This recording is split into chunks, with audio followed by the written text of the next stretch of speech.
একটা মজার ঘটনা শোনেন। হযরত ওমর রাদিয়াল্লাহু তাআলা আনহু একদিন নবীজি সাল্লাল্লাহু আলাইহি ওয়াসাল্লামের কামরায়, হুজরায়, ঘরে গেছেন। আমি নিজে আরবি কিতাবে পড়ছি, আজ-জুহাদু মিআতুন, এই কিতাবে গিয়ে দেখে আল্লাহ নবী সাল্লাল্লাহু আলাইহি ওয়াসাল্লাম চাটাইয়ের মধ্যে শোয়া, শুধু চাটাইয়ের উপরে, এই চাটাই, মাথার নিচে একটা খেজুরের ছাল দিয়ে বানানো ছোট্ট বালিশ।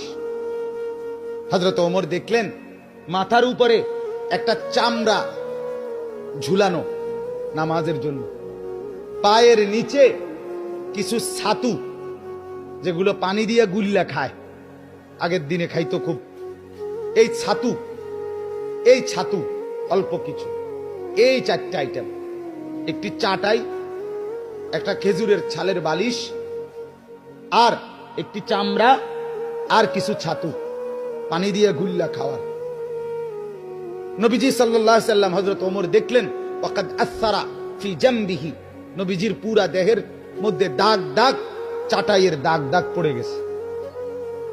যেহেতু আল্লাহ নবী সাল্লাল্লাহু আলাইহি ওয়াসাল্লাম কায়নাতের সর্বশ্রেষ্ঠ সুন্দর ছিলেন, কাজে দাগ তো পড়বেই। এই পবিত্র সুন্দর চেহারায়, শরীরে দাগ পড়ে গেছে চাটাই। হাদিসে আছে হযরত ওমর রাদিয়াল্লাহু তাআলা আনহু সাথে সাথে কাঁদতে শুরু করলেন। আল্লাহ নবী সাল্লাল্লাহু আলাইহি ওয়াসাল্লাম বললেন, মা ইয়াবকিকা ইয়া ওমর, ওমর তোমাকে কে কাঁদালো, কাঁদতেছো কেন? হযরত ওমর রাদিয়াল্লাহু তাআলা আনহু বললেন, লিমা লা আবকি ইয়া রাসূলুল্লাহ, ও আল্লাহর নবী, আমি কেন কাঁদবো না বলেন? আমি কাঁদবো না কেন?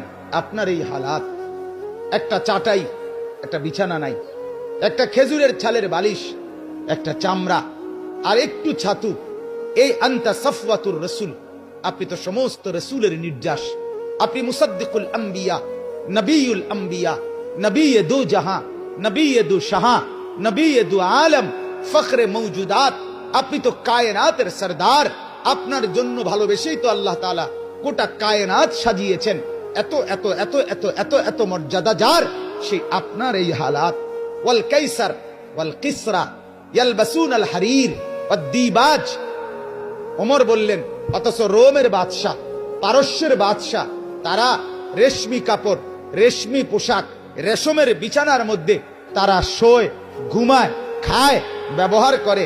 আর আপনার এই হালাত, আমি এটা দেখে কেমনে মেনে নেই? আমার চোখ এজন্য বাধা মানছে না, আমি কাঁদতেছি। হাদিসের মধ্যে আছে আল্লাহ নবী সাল্লাল্লাহু আলাইহি ওয়াসাল্লাম মুচকি হাসি দিয়ে আল্লাহ নবী বললেন, ওমর,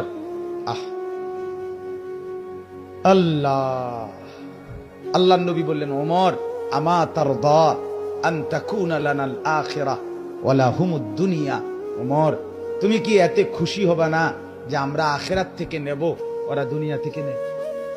আমরা আখিরাত থেকে নেব ওমর, ওরা দুনিয়া থেকে নেবে। হযরত ওমর চোখ মুছে বললেন, ইয়া রাসূলুল্লাহ, আল্লাহর কসম আমি এতেই রাজি, আমি আখিরাত থেকেই নেব।